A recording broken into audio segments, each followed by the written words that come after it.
Hello दोस्तों, healthy good morning all of you. कैसे हैं आप सभी? देखें, मैंने पिछले क्लास में चर्चा किया था कि नरेशन के फंडामेंटल को हम लोग देख रहे थे। नरेशन में कैसे डायरेक्ट नरेशन से इनडायरेक्ट नरेशन में कैसे हम कन्वर्ट करते हैं, कैसे चेंज करते हैं। डायरेक्ट नरेशन के सेंटेंस को इनडायरेक्ट में कैसे कन्वर्ट करते हैं, इसकी बारीकियों को हम लोग सीख रहे थे।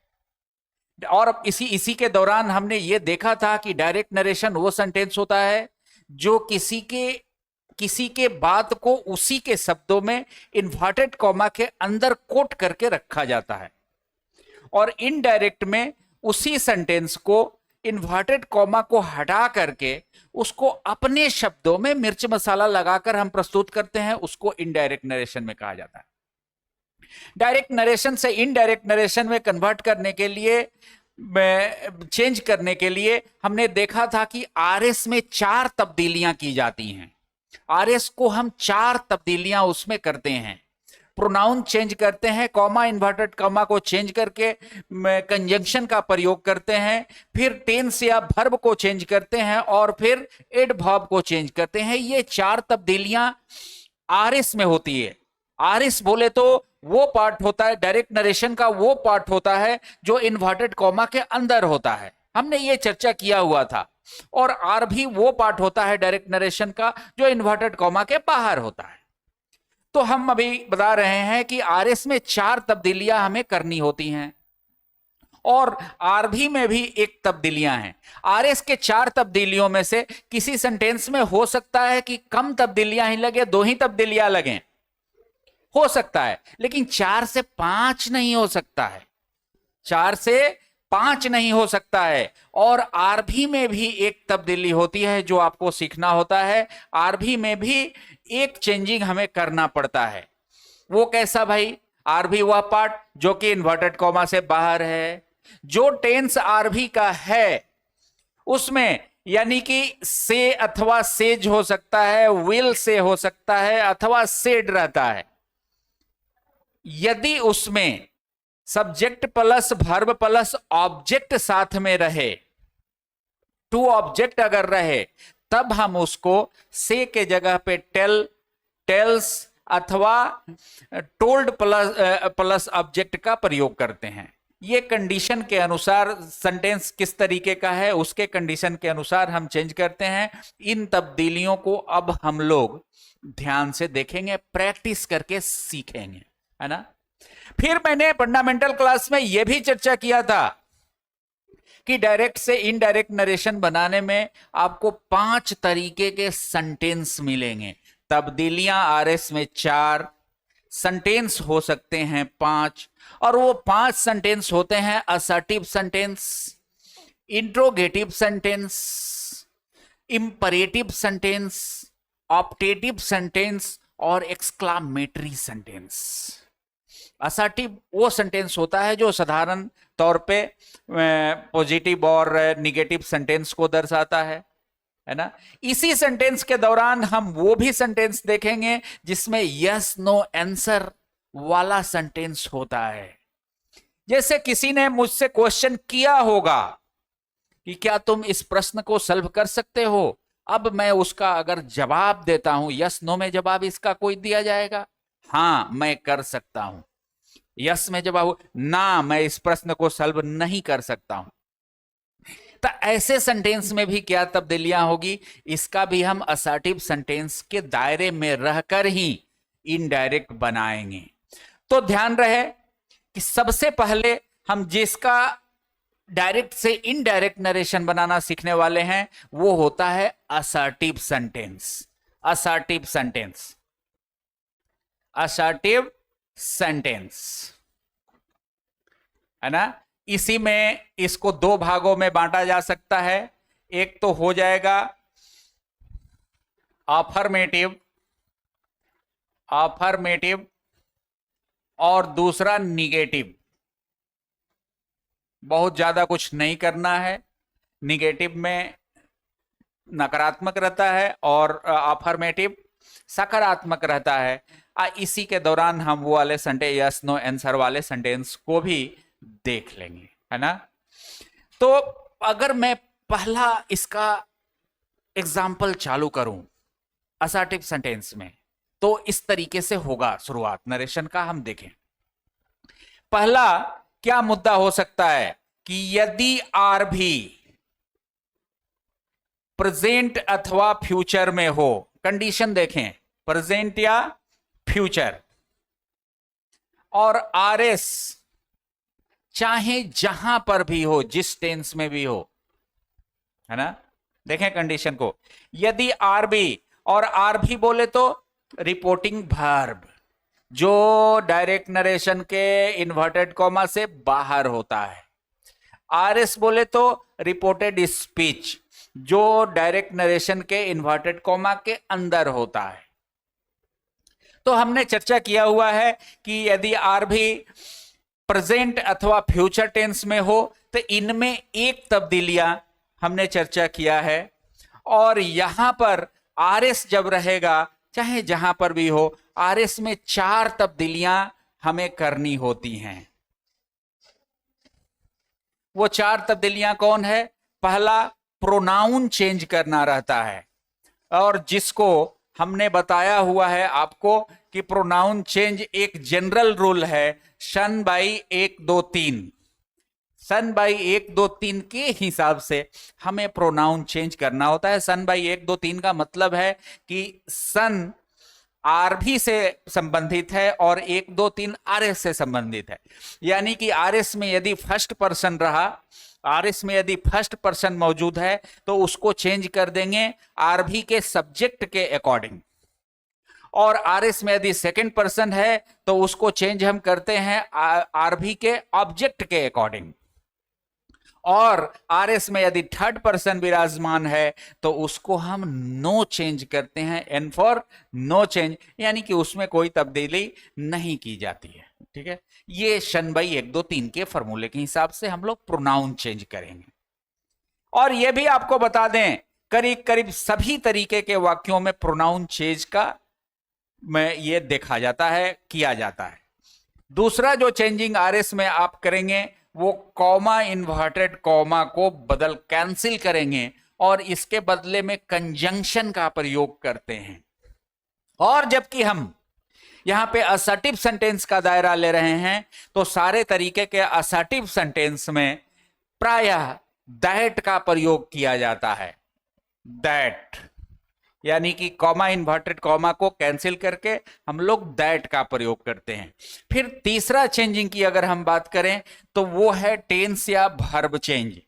टेंस या वर्ब, या का मैं प्रयोग कर रहा हूं और नहीं या, है ना, या तो टेंस या वर्ब चेंज उसको बोलेंगे, क्योंकि टेंस होता ही है वर्ब, वर्ब के चेंज करने का ही नाम टेंस है।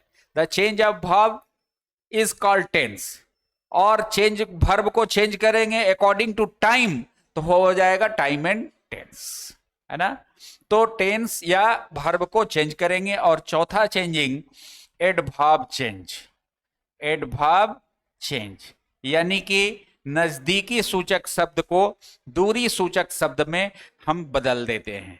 एडवर्ब नरेशन में यही किया जाता है। तो ये 4 चेंजिंग जैसे ही आप डायरेक्ट नरेशन से इनडायरेक्ट नरेशन में कन्वर्ट करने के लिए तैयार हों, ये चारों चेंजिंग आपके दिमाग में घूम जाना चाहिए। कंडीशन के अनुसार हो सकता है कि इसमें से कम ही चेंजिंग किसी सेंटेंस में करना पड़े, लेकिन इससे ज्यादा नहीं हो सकता है। और फिर एक चेंजिंग आपको आरभी से संबंधित होता है, जो चेंज हम आरभी को देखते हुए आरभी के वर्ब के हिसाब से चेंज करते हैं। तो आरभी का सेंटेंस, साधारण सेंटेंस का जो संरचना होता है subject plus verb plus object. तो आरभी में भी सब्जेक्ट रहेगा प्लस वर्ब प्लस ऑब्जेक्ट रहेगा। यदि सब्जेक्ट, ख्याल रखें इसके चेंजिंग को समझें, यदि subject plus verb plus object है ना, तब तो आप यहां पे देख ले, ख्याल रखें प्रेजेंट अथवा फ्यूचर टेंस में कह रहा है। तो प्रेजेंट अथवा फ्यूचर टेंस में होने का मतलब है कि या तो सब्जेक्ट प्लस से हो सकता है, सेज हो सकता है, या विल से हो सकता है। ये अगर रहे तब किसी चेंजिंग की जरूरत नहीं है, आप जस के तस रख देंगे, है ना, टेल में कन्वर्ट करने की जरूरत नहीं है। लेकिन यदि से, सेज या विल, विल से यदि रहे, टू प्लस ऑब्जेक्ट रहे, तब इसको आप टेल, टेल्स या tell plus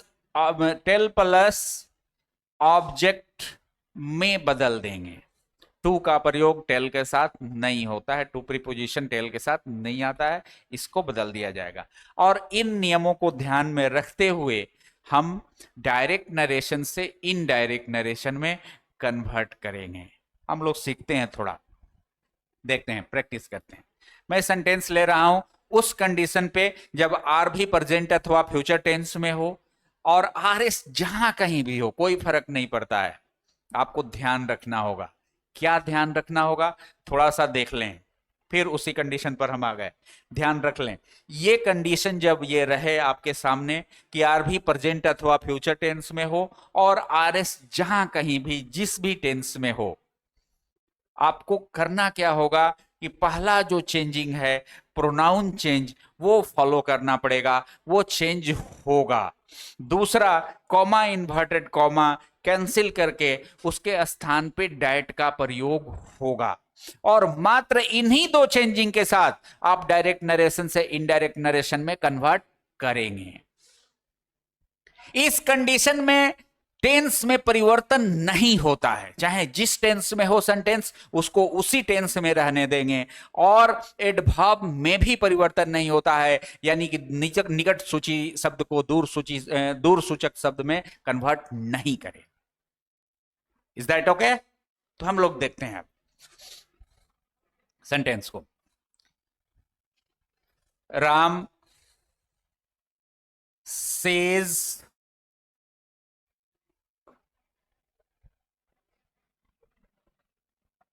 you are very good student। ध्यान दे बबुओ, राम ने कहा तुम एक अच्छे विद्यार्थी हो, you are a good student, है ना, तुम एक अच्छे विद्यार्थी हो, ठीक है ना। तो राम ने ऐसा कहा। अब इसको हम इनडायरेक्ट नरेशन में कन्वर्ट करें तो हमने कहा था कि सेज सिर्फ रहे प्लस ऑब्जेक्ट नहीं रहे तो आरबी में भी चेंज करने की जरूरत नहीं है। सेज अथवा से को उसी ये तरीके से रहने देंगे, कोई तब्दील नहीं करेंगे। यानी कि यहां पे बना राम सेज को सेज ही रहने दें और कॉमा इन्वर्टेड कॉमा को कैंसिल करके डैट आ जाएगा, ठीक है। अब सवाल आती है, मैंने जिस पर फर्स्ट क्लास में पहली क्लास में मैंने चर्चा भी किया था इससे पहले वाले क्लास में, कि यदि आरएस में प्रोनाउन चेंज का मामला अब आ रहा है, आरएस में हम पहुंच गए, तो प्रोनाउन चेंज के संबंध में यदि आरएस में यू हो यानी सेकंड पर्सन हो तो आरभी के ऑब्जेक्ट के अनुसार चेंज होता है। और यहां पर आरभी में ऑब्जेक्ट है ही नहीं। यदि ऑब्जेक्ट रहता तब तो उसके अनुसार हम लिख देते, लेकिन ऑब्जेक्ट है ही नहीं। तो इस बात की भी मैंने नोट बना करके चर्चा किया था कि यदि आरभी में ऑब्जेक्ट नहीं हो तो उस अवस्था में आप जस्ट इमेजिन करते हैं कि यहां पर क्या हो सकता है ना। तो यहां पर अगर ध्यान से देखें, राम ने कहा, राम ने मुझसे कहा होगा ना, राम ने मुझसे कहता है कि तुम एक अच्छे विद्यार्थी हो, यही हो सकता है। यानी कि यहां पर मी होता, मी के अनुसार अगर हम ले लें तो यू के जगह पर आई होना चाहिए।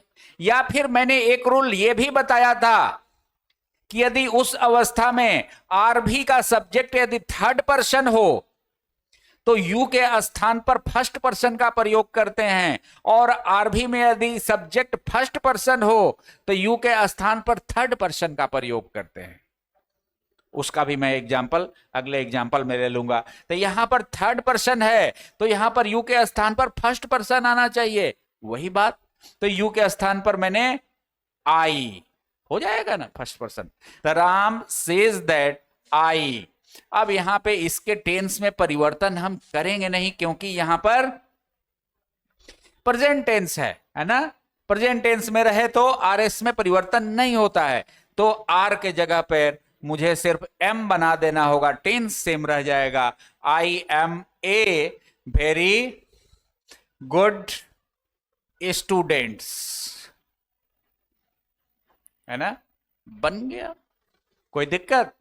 फिर आगे अगर हम देखें, आई से टू सीता, देखें ख्याल रखें, आई से टू सीता यहां पर मैं ऑब्जेक्ट नहीं लेता हूं,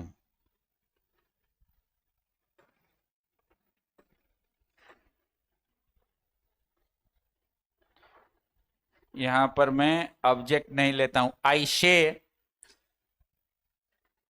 you are a very good student. चले यहां पर देखते हैं हम लोग,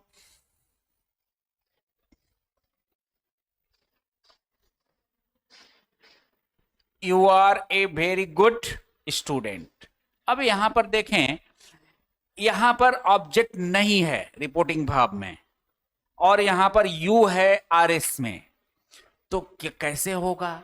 तो मैंने अभी अभी चर्चा किया कि यदि फर्स्ट पर्सन हो आरएस में तो यू के स्थान पर थर्ड पर्सन ले लेंगे, और थर्ड पर्सन हो तो फर्स्ट पर्सन आ जाता है ना। तो क्या हो जाएगा? आई से to, I say that, you हो जाएगा ही। आई से दैट ही, टेंस में परिवर्तन करना नहीं है तो आर बदल जाएगा ही के अनुसार। Is, he is a very good student. हो गया बुआ, कोई दिक्कत आई? कोई दिक्कत नहीं आने वाली है। और हम लोग एक दो सेंटेंस को देख लें। Ram says to Sita I love you. देखें, इजी सेंटेंस है। सेज टू सीता, ये कहां है? प्रेजेंट इंडेफिनिट में है, और ये कहीं भी हो कोई फर्क नहीं पड़ता है, वहां पर प्रेजेंट अथवा फ्यूचर हो तो आगे वाले सेंटेंस को हमको टेंस चेंज नहीं करना होता है। प्रोनाउन चेंज होता है, कॉमा इन्वर्टेड कॉमा चेंज होता है। तो क्या होगा? राम, अब यहां पर देखें एक चीज ध्यान देने लायक है कि यहां पर आ गया है मामला सेज टू सीता। से मैंने चर्चा किया था, से, says, will say plus object हो तो उसे टेल, टेल्स या विल टेल प्लस ऑब्जेक्ट में बदल देते हैं। तो क्या हो जाएगा यहां? राम टेल्स सीता, और कॉमा इन्वर्टेड कॉमा कैंसिल होकर के बना दैट, और इधर आई लव यू। आई किसके लिए कहा जा रहा है? यदि आरएस में फर्स्ट पर्सन हो तो आरभी के सब्जेक्ट के अनुसार चेंज होता है। तो आरभी के सब्जेक्ट क्या है भैया? राम। तो राम के अनुसार चेंज होकर के आएगा ही, है ना। तो सीता डेट ही। अब यहां पे आई के साथ तो लव यू था, लेकिन ही के साथ लव्स हो जाएगा ना V5।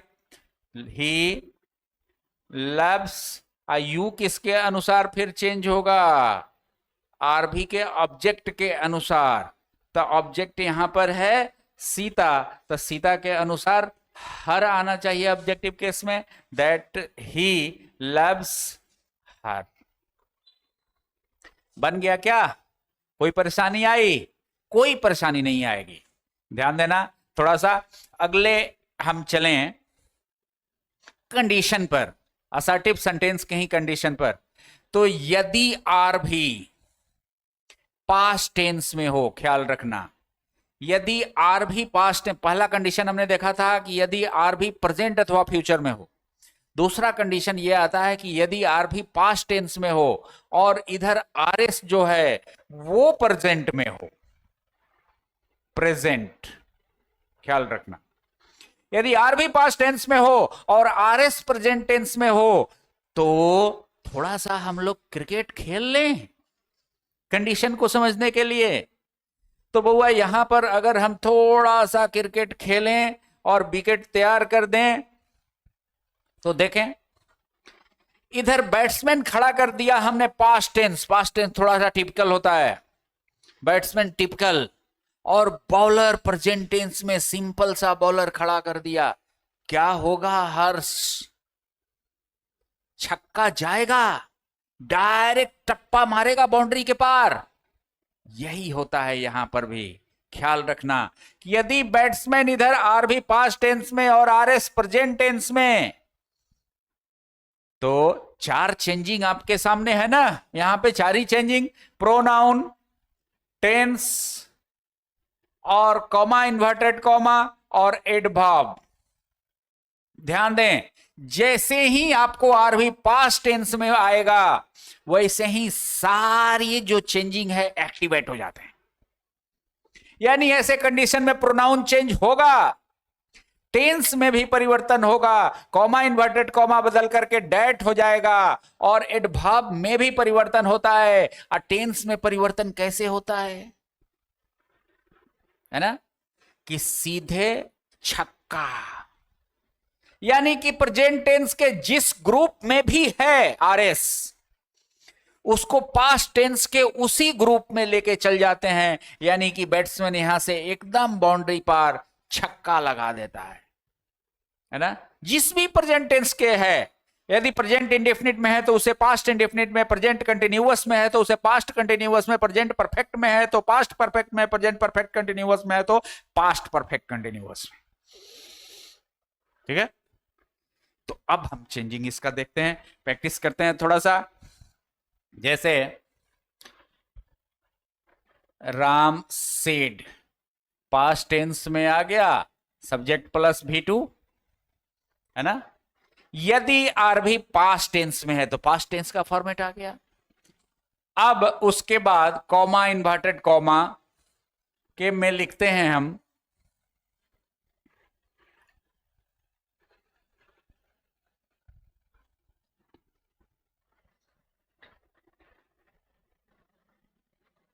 यू आर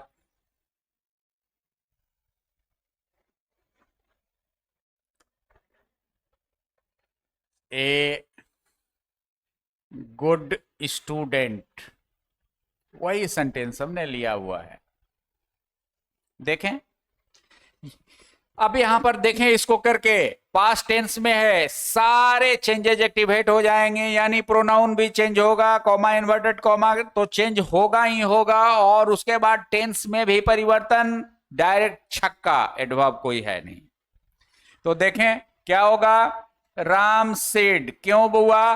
क्योंकि ऑब्जेक्ट नहीं है तो टोल्ड मुझे नहीं करना पड़ा, और नहीं तो यदि ऑब्जेक्ट रहता तो टोल्ड प्लस ऑब्जेक्ट करना रहता।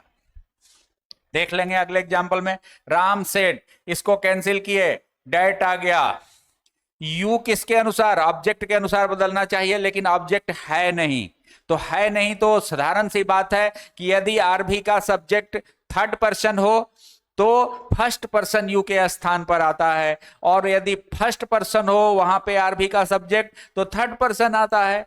तो यहां पे थर्ड पर्सन है तो यहां फर्स्ट पर्सन आना चाहिए। राम सेड दैट आई, अब यहां पे देखो, आर ए गुड स्टूडेंट कहां है? प्रेजेंट इंडेफिनिट में है, कहां जाएगा?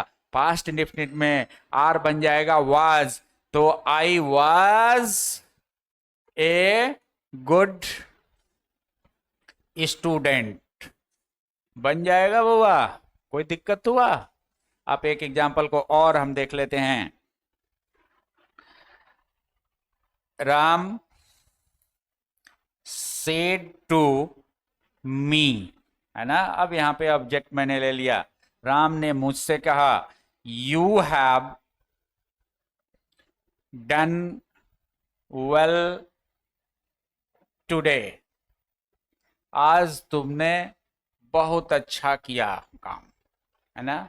अब यहां पर देखते हैं हम, यहां पे भर प्लस ऑब्जेक्ट है, तो जब इस अवस्था में सेड टू प्लस ऑब्जेक्ट रहे तो टोल्ड प्लस ऑब्जेक्ट में हम बदल देते हैं, तो आरबी का चेंजिंग हो गया। Ram told plus told me, tell told के साथ प्रीपोजिशन टू नहीं लगता है, इसलिए डायरेक्ट ऑब्जेक्ट आएगा। राम टोल्ड मी, ये कैंसिल हुआ तो दैट हो गया। यू किसके अनुसार, मी के अनुसार चेंज होता है, तो मी ऑब्जेक्ट है, यहां पे सब्जेक्टिव केस में लिखना है तो आई आएगा। दैट आई हैव डन कहां है, प्रेजेंट परफेक्ट टेंस में है, तो प्रेजेंट परफेक्ट है subject plus has have plus V3, ये प्रेजेंट परफेक्ट टेंस का स्ट्रक्चर होता है। हमें ले जाना पड़ेगा पास्ट परफेक्ट में, तो यानी हैड प्लस ये करना पड़ेगा डन, है ना। तो आई हैड डन वेल, और यहां पे टुडे, ये भी सक्रिय चेंजिंग हो जाएगा और टुडे बन जाता है दैट डे, बन गया। आशा है आप बेहतर समझ रहे हैं, बेहतर फॉलो कर रहे हैं, है ना। तो हम आगे अब देखते हैं अगले कंडीशन के बारे में। अगर हम देखें तो वो कंडीशन आता है कि यदि आर भी पास्ट टेंस में हो और आर एस भी किसी न किसी पास्ट टेंस में ही हो, अब मजा आएगा। आर भी पास्ट टेंस में, आर एस भी पास्ट टेंस में, यानी कि बॉलर भी तगड़ा, बैट्समैन भी तगड़ा। अब क्या होगा, क्या छक्का मार पाएगा बैट्समैन, मुश्किल है ना। मुश्किल से आप चौका लगा पाएंगे, या फिर बॉल फील्ड होगा, कोई रन नहीं मिलेगा। देखते हैं फिर से, ये चिन्ना स्वामी हमने खड़ा कर दिया, है ना। यहां पर बैट्समैन, यहां पर नॉन स्ट्राइकर, यहां से बॉलर बॉल किया, तगड़ा बॉलर है, बॉल किया, तो हमने या तो किसी बॉल को वन ड्रॉप, उसके बाद फिर चौका लगा दिया, हो सकता है मैंने फिर से चौका लगा दिया एक टपक करके, लेकिन ऐसा भी तो होगा कि यहां पर बॉल फील्ड हो गया, यहां पर बॉल फील्ड हो गया, है ना। यानी कि कहने का मतलब है कि यदि आर भी पास्ट टेंस में हो और आर एस भी पास्ट टेंस में हो, इसका मतलब है कि आर एस का पास्ट टेंस में, यानी कि पास्ट इंडेफिनिट में अगर है, पास्ट चार ही कंडीशन हो सकता है ना, पास्ट इंडेफिनिट में हो सकता है, पास्ट कंटिन्यूअस हो सकता है, पास्ट परफेक्ट हो सकता है, या फिर पास्ट परफेक्ट कंटिन्यूअस हो सकता है। यही पास्ट टेंस में होने का मतलब तो यही है, यही चार जगह पे हो सकता है। तो ये चार जगह पे यदि पास्ट इंडेफिनिट में ये आर एस है, तो वो इसका मतलब है कि एक टप्पा पार करके चौका लगाएगा। तो इंडेफिनिट के बाद एक टप्पा का जगह है, यानी कि एक टप्पा दिए तो पास्ट कंटिन्यूअस आ गया, और अगले टप्पा पास्ट परफेक्ट में हम पहुंच गए। तो पास्ट इंडेफिनिट है तो कहां जाएगा, पास्ट परफेक्ट में। समझ रहे हो, एक टप्पा ड्रॉप किए तो पास्ट कंटिन्यूअस ड्रॉप हो गया, पास्ट परफेक्ट में चल गया। Past indefinite past continuous drop हो गया तो पास्ट परफेक्ट में जाएगा, तो पास्ट परफेक्ट में चला जाता है। यदि पास्ट कंटिन्यूअस में ही सेंटेंस है तो इसके लिए भी जगह है, एगो पास्ट परफेक्ट ड्रॉप हो गया, पहुंच जाएगा पास्ट परफेक्ट कंटिन्यूअस में, यानी कि पास्ट परफेक्ट कंटिन्यूअस में जाएगा। और यदि सेंटेंस ऑलरेडी पास्ट परफेक्ट में ही है तो इसको तो टप्पा लगा करके आगे जगह ही नहीं है, यानी कि वहीं पर फील्ड हो गया, बॉल बाउंड्री से पहले ही फील्ड हो गया, टप्पा मार के उस पार जाने का मिला ही नहीं उसे, तो यानी कि पास्ट परफेक्ट में पहले से है, तो ये फील्ड हो चुका है बॉल, इसमें कोई चेंजिंग नहीं होगी, जस के तस उसी टेंस में, जिस टेंस में है उसी टेंस में इसको रख देंगे। और यदि पास्ट परफेक्ट कंटिन्यूअस में भी है तो इसमें भी कोई चेंजिंग नहीं होगी, इसको भी जस के तस उसी टेंस में हम रख देंगे। इसके अलावा जो चेंजिंग है प्रोनाउन चेंज, वो पिछले जिस तरीके से होते आया है उसी तरीके से होगा। एडवर्ब भी चेंज होगा, टेंस में परिवर्तन आप देख ही लिए, है ना। तो हम देखते हैं सेंटेंस को। Ram said to me,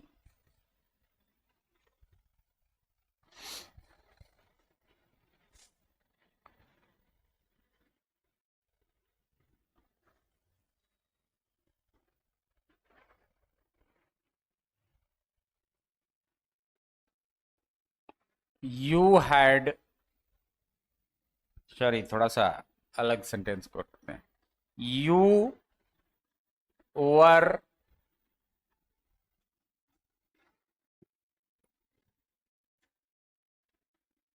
doing well. देखते हैं क्या होगा changing.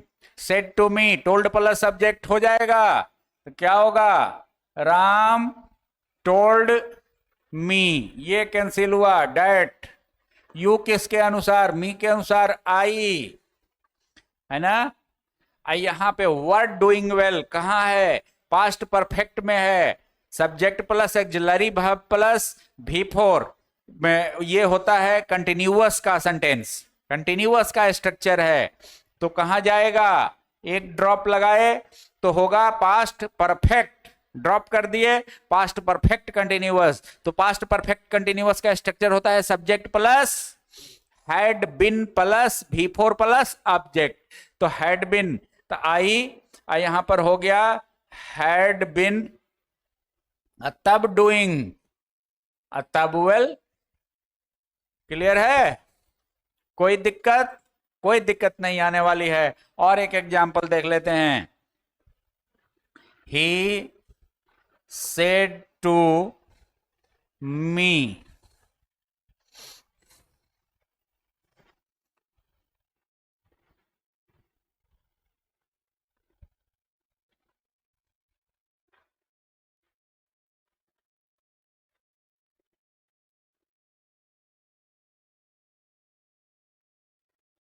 they had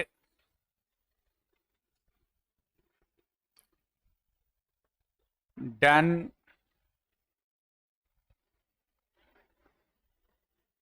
very well।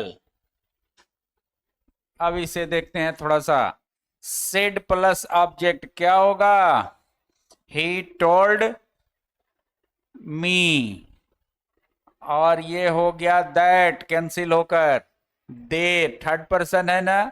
तो मैंने कहा कि यदि आरएस में थर्ड पर्सन रहे तो नो चेंज होता है, आरबी में किसी के अनुसार चेंज नहीं होता है, तो दे रह जाएगा, दे। अब यहां पे ये है कहां पे, पास्ट परफेक्ट में। तो पास्ट परफेक्ट में रहेगा तो इसको जगह कहां मिल रहा है, पास्ट परफेक्ट के बाद एक ड्रॉप लिए तो पास्ट परफेक्ट कंटिन्यूअस हो गया, उसके बाद तो फील्ड ही नहीं है, यानी कि वहीं पे फील्ड हो गया, तो उसको वहीं पे रख देंगे, they had done very well, बन गया वहीं पे।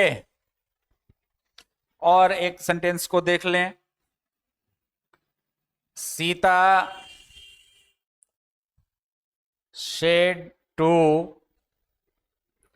अमित, है ना।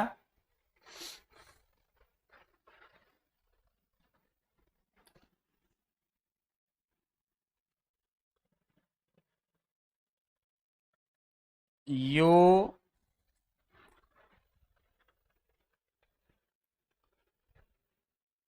वर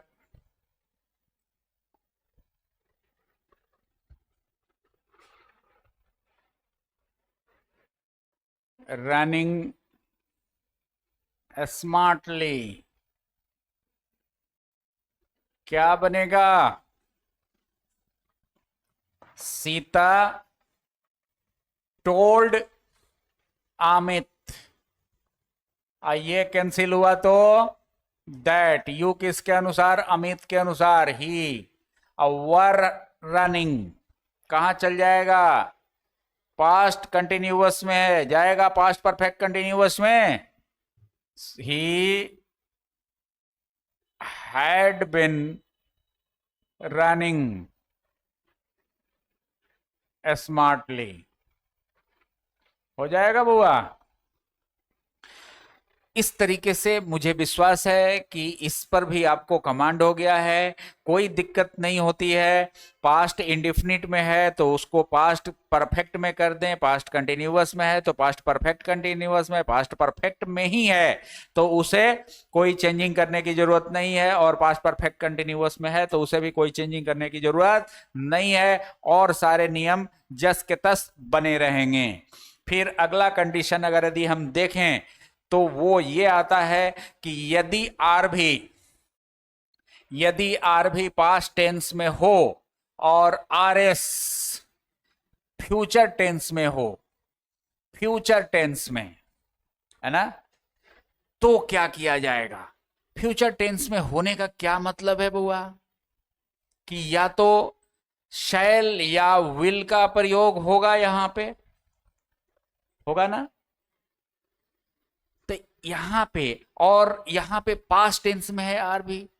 पहले से मुझे पता है कि यदि किसी सेंटेंस का पहला क्लाउज पास्ट टेंस में हो तो आगे आने वाले सभी क्लाउज को पास्ट के ही किसी मोड में रखना पड़ता है ना, ये नियम है।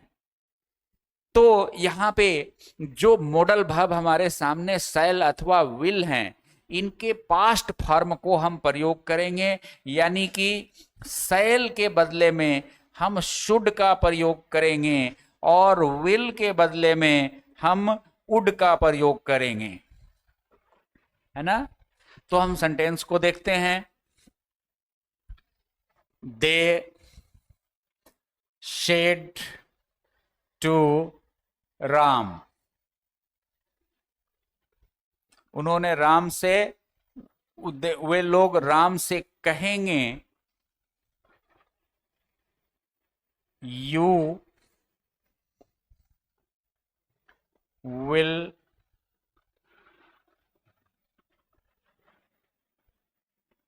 विन द रेस, है ना। अब यहां पर इसका हम इनडायरेक्ट नरेशन कन्वर्ट करें तो क्या होगा? सेड टू प्लस ऑब्जेक्ट, जैसे अभी तक हम करते जा आए हैं, टोल्ड प्लस ऑब्जेक्ट में बदल जाएगा, यानी कि they told Ram, comma inverted comma cancel होकर के डैट बना। यू किसके अनुसार? राम के अनुसार। ही बन जाएगा विल विन, है ना, विल का प्रयोग, तो विल के जगह पे पास्ट फॉर्म ऑफ विल क्या होगा? वुड का प्रयोग हो जाएगा, वुड, और विन ही जस के तस रहेगा, he would win the race. बन गया क्या? कोई परेशानी? कोई परेशानी नहीं आने वाली है। अब अगले कंडीशन की अगर हम बात करें, बड़ा ही इंपॉर्टेंट है आपके लिए, बहुत इंपॉर्टेंट है, यहां पर कुछ नया नहीं है लेकिन थोड़ा सा माजरा है, आप समझना। जैसे अगले कंडीशन के बारे में अगर बात करें, यदि आर भी पास्ट टेंस में हो, है ना, और आरएस कोई यस नो आंसर वाला हो, यस नो आंसर वाला हो, यस नो में आंसर दे रहा हो, उस अवस्था में आपको नया कुछ नहीं करना रहता है। अच्छा एक बात समझो थोड़ा सा, यस नो आंसर में यस नो आंसर कब देगा आदमी? जब मुझसे किसी ने पूछा, अगर मान लो कि क्या आप मेरे लिए इस क्वेश्चन को सॉल्व कर सकते हैं, तो मैं अब उसको जवाब दे रहा हूं, I said to him yes, I said to him, yes, I can solve the problem for you. मैंने कहा हाँ, मैं तुम्हारे लिए इस क्वेश्चन को सॉल्व कर सकता हूं। तो मैंने जो उसने सवाल किया था मुझसे, है ना, can you solve the problem for me, तो उसका मैंने जवाब दिया ना, यानी कि उसको मैंने रिप्लाई किया। और रिप्लाई भी कैसे किया? अफर्मेटिव में, पॉजिटिव वे में रिप्लाई किया। और यदि मैं कहा था कि ना मैं नहीं कर सकता हूं तुम्हारी क्वेश्चन को सॉल्व, तो मैं उसको निगेटिव रिप्लाई करना। तो यहां पर आपको सबसे जब बड़ी बात जो समझने की चीज ये है कि आरभी में जो चेंजिंग होते आया है वो जस के तस रहेगा, और यस नो जो आएंगे आरबी आरएस में, सॉरी आरएस में, उसको हम लिखते नहीं है, उसको हम नहीं लिखते। लेकिन आरभी में आपको चेंजिंग करनी पड़ेगी। टोल्ड प्लस ऑब्जेक्ट के जगह पे आपको रिप्लाइड इन निगेटिव अथवा रिप्लाइड इन अफर्मेटिव या पॉजिटिव का प्रयोग करना रहेगा। यदि आरएस में यस है तो रिप्लाइड इन पॉजिटिव आप बोलें, और यदि आरएस में नो है तो रिप्लाइड इन निगेटिव का प्रयोग करें। जैसे सेंटेंस देखिए, Ram said to Sita, yes, I can do this for you। कहानी जानते हैं ना आप? मारीच भेष बदल के स्वर्ण हिरन बनकर के आया, सीता ने देखा और सीता ने कहा कि इस हिरन को मेरे लिए लाइए, है ना। तो राम ने कहा क्या आप इस हिरन को मेरे लिए ला सकते हैं? तो राम ने उसको जवाब दिया होगा कि yes, replied in affirmative, yes I can do this for you, मैं इस काम को कर सकता हूं तुम्हारे लिए। हुआ होगा ना। तो इसको इनडायरेक्ट में, अब के परिप्रेक्ष्य में आप जब इस बात को बोलेंगे, इनडायरेक्ट नरेशन में लिखेंगे, तो कैसे लिख सकते हैं? देखते हैं।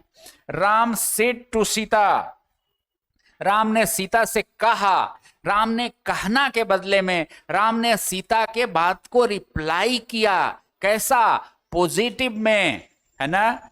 तो राम रिप्लाइड इन अफर्मेटिव, और ये कैंसिल होकर के हो जाएगा डैट। अब जो आरएस में यस नो है उसका कोई महत्व तो नहीं रह गया। यस के बदले में तो अफर्मेटिव हमने लिख दिया, है ना, रिप्लाइड इन अफर्मेटिव दैट। अब आई किसके अनुसार चेंज होगा?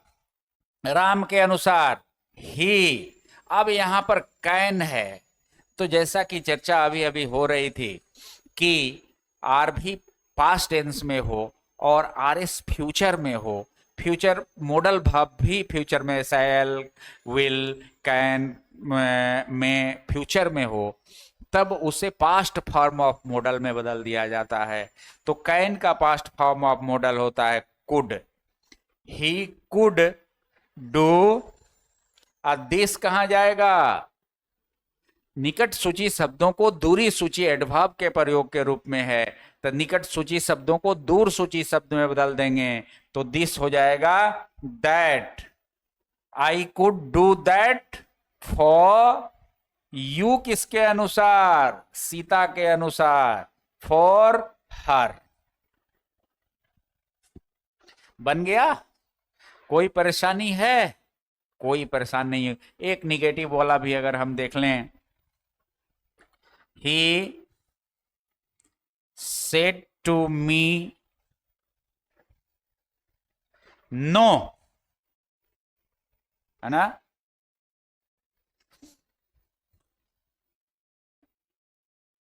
You have not done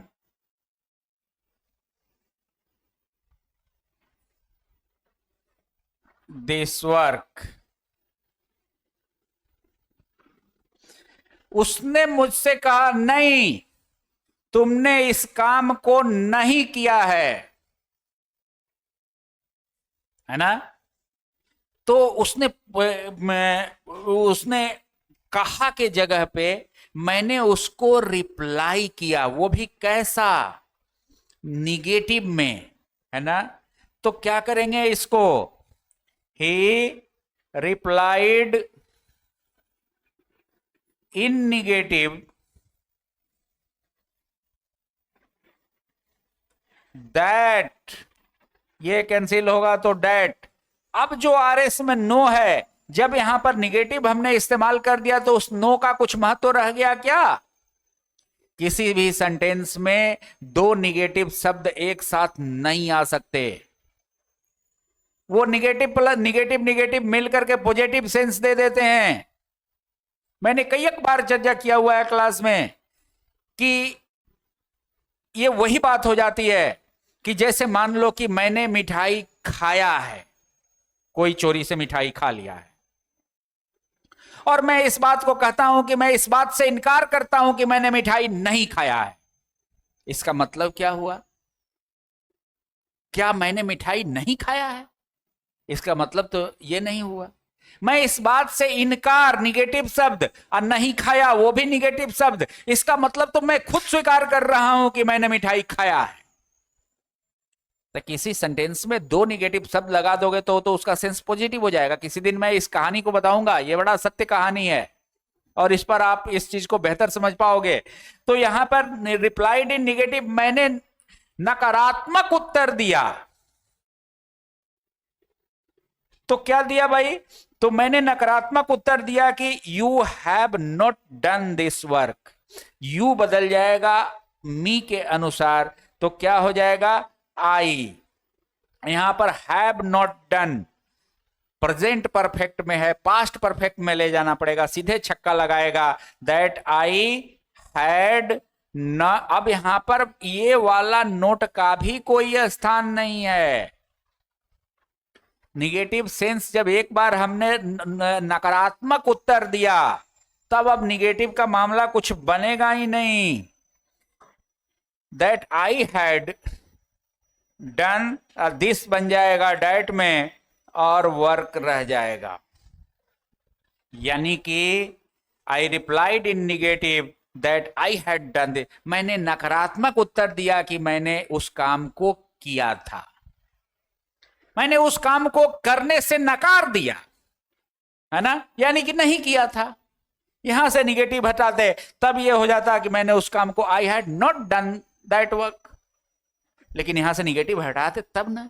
लेकिन यहीं पर जब हमने निगेटिव नकारात्मक स्वर में उत्तर दिया, तब इधर नोट लगाने की क्या जरूरत है? इस तरीके से बहुआ, जब पास्ट टेंस में आरबी हो और यस नो वाला हो, तो इधर यस नो के साथ अगर सेंटेंस आए तो आप पहले ही आरबी को ही replied in affirmative, replied in positive या फिर रिप्लाइड इन निगेटिव स्वर में बदल करके आप सेंटेंस को बनाएं। ये बहुत बहुत जरूरी स्ट्रक्चर है और मुझे आशा है कि आज इतना ही हम रहने देंगे और इसको आप बेहतर समझे होंगे, है ना? ओके, धन्यवाद, थैंक यू।